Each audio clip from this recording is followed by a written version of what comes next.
Hello students, welcome to my channel Kamal Sidhu.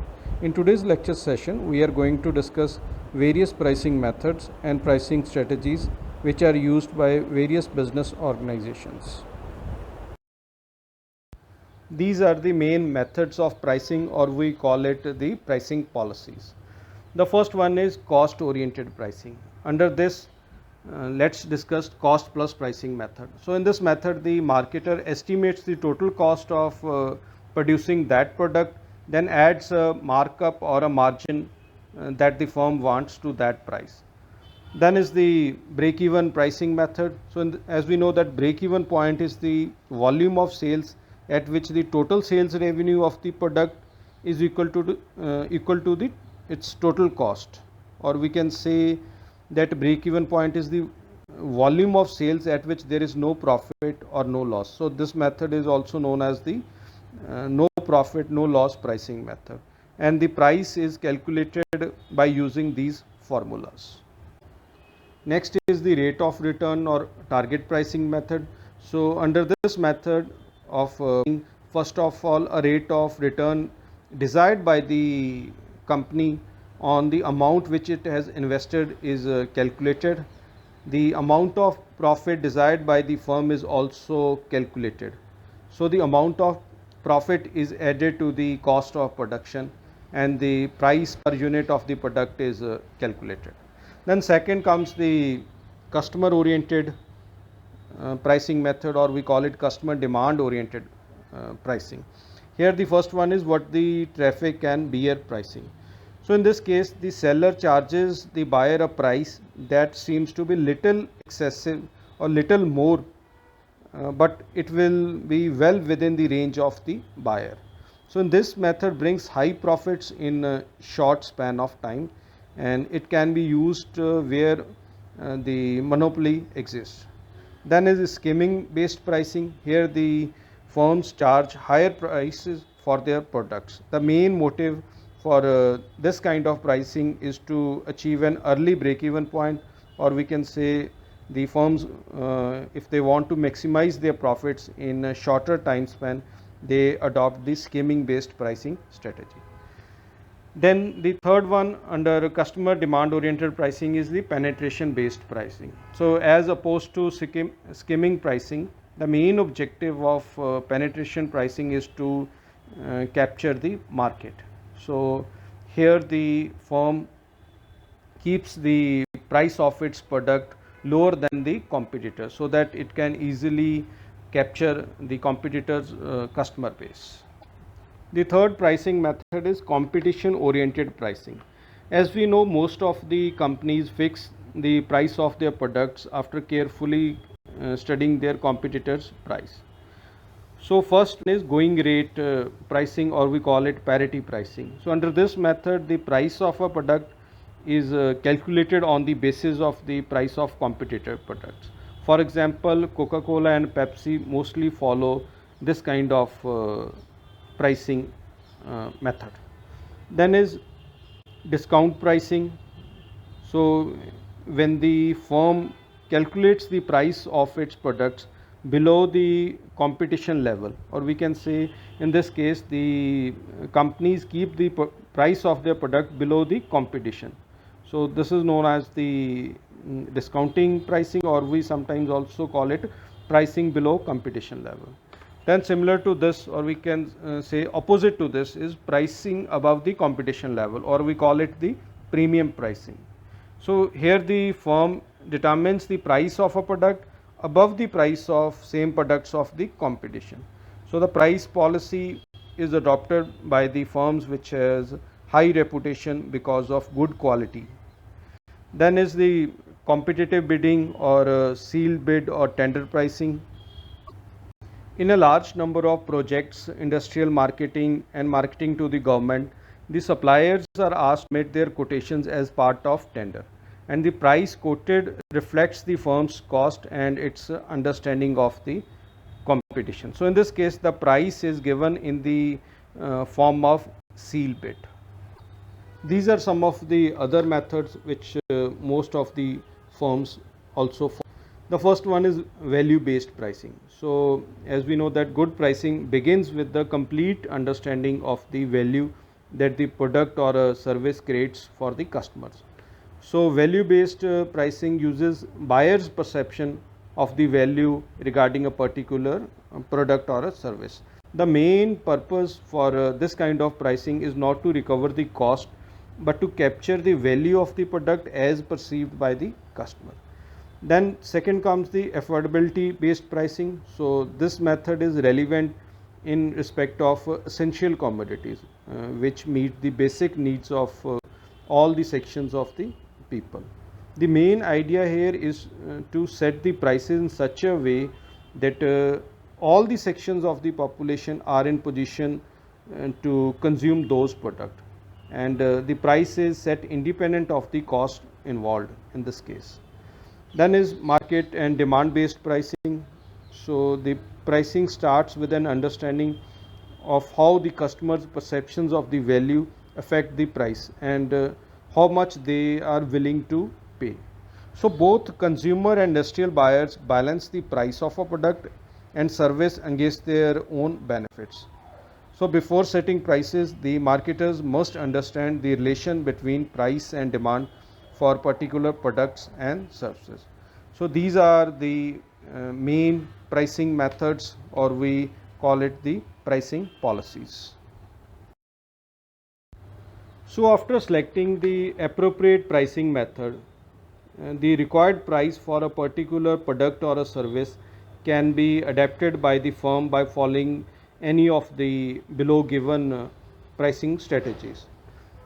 The first one is geographical pricing. So in this case of geographical pricing strategy, a firm may charge premium price in one market, penetration price in another market, or a discounted price in the third market. For example, we can say some products have different prices in different states or union territories. So this is known as the geographical pricing. Next is the new product pricing strategy, that is mostly adopted when a firm introduces a new product into the market. This we have already discussed. So the firm follows the market penetration strategy. Here the price of the product is low as compared to the competition in order to capture the market. Then second kind of new product pricing strategy is market skimming. Here the firm charges higher price as compared to the competition. The third one is price discounts and allowances. So the main role of this kind of offerings can be a useful tactic in response to aggressive competition by a competitor. So these types of pricing strategies helps the firm to beat the competition. The first one in this type is cash discounts. So here the customers are offered certain kind of cash discounts for a certain period on various products. Then is the quantity discounts. So here we have often seen that if you buy in bulk, or if you purchase 5 pieces of a particular product, you get 20% discount, or if you buy 20 pieces, you get 30% discount. So this is discount based on the quantity purchased by a consumer. Then is the promotional discounts. So we have often seen that there are certain offers running, that buy two get one free, or buy four get two free, or there's a kind of promotional discounts during the festive season or during the off season when there are very low sales. Next strategy is the promotional pricing. So here several companies use this kind of pricing in order to boost their sales and profits. First is complementary pricing. So this strategy is used by the firms that has customers with high transaction cost for one or more of its product. So transaction costs are all those costs that the customer has to incur to buy a particular product. Like we have registration fees if we want to buy a flat, or we have processing fees if you want to buy a credit card. Then is loss leader strategy. So this strategy involves dropping the price on the well-known brand or products in order to generate more traffic. that is in order to increase the customer walk-in. So most of the supermarket and departmental stores often drop a price of their well-known famous brands so that more and more people can visit, or it helps in increasing the traffic. Then is the psychological pricing. So this is another kind of pricing strategy that have a special appeal to the consumers, like the prestige pricing, odd even pricing, or we have often seen that sometimes the products are priced at rupees 99 or rupees 999 rather than rupees 100 or rupees 1000. The next under promotional pricing is the special event pricing. So here the sellers will establish special prices in case of certain special events. For example, if there is a Diwali season, certain products will be priced at some special or a lower discounted price.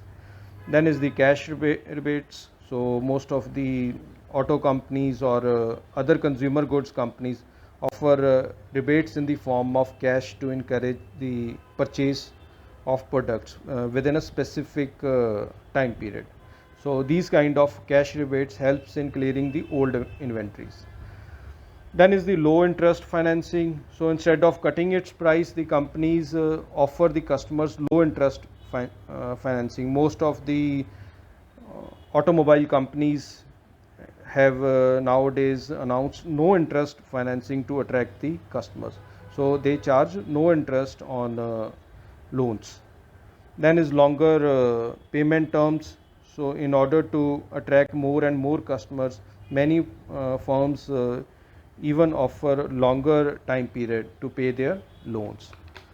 Then is certain companies promote the sales of their products by adding a free, or we can say a low warranty or service contract. Then next is the psychological discounting. This we have already discussed. And this kind of strategy involves setting a artificially high price, then offering the product at a low price. So this kind of strategy has a psychological impact on the buyer. Discriminatory pricing. This strategy involves a firm differentiating its price across different market segments, like customer segment pricing. So different groups, customer groups are charged different prices for the same kind of service or the product.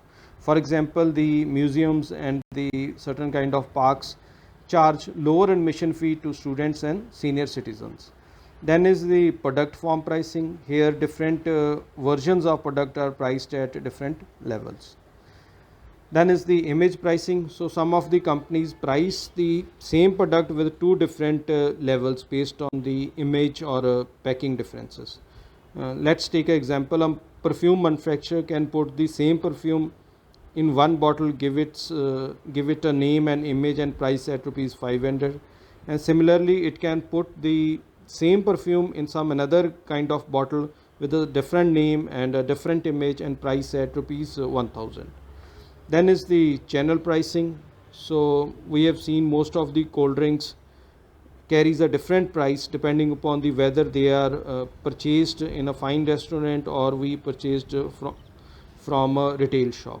This we have seen that if you buy a cold drink from a retail shop, its MRP is different, and if you buy it from any restaurant like Domino's, the MRP is some other price. Then is the location pricing. Though in this case the same product is priced at a different level at a different location, even though the cost of offering at each location is the same. Theater varies its seat prices according to the audience or the customer's preference for different locations. Then is the time pricing. This is the kind of pricing that are varied by the season, day, or we can say at different hours.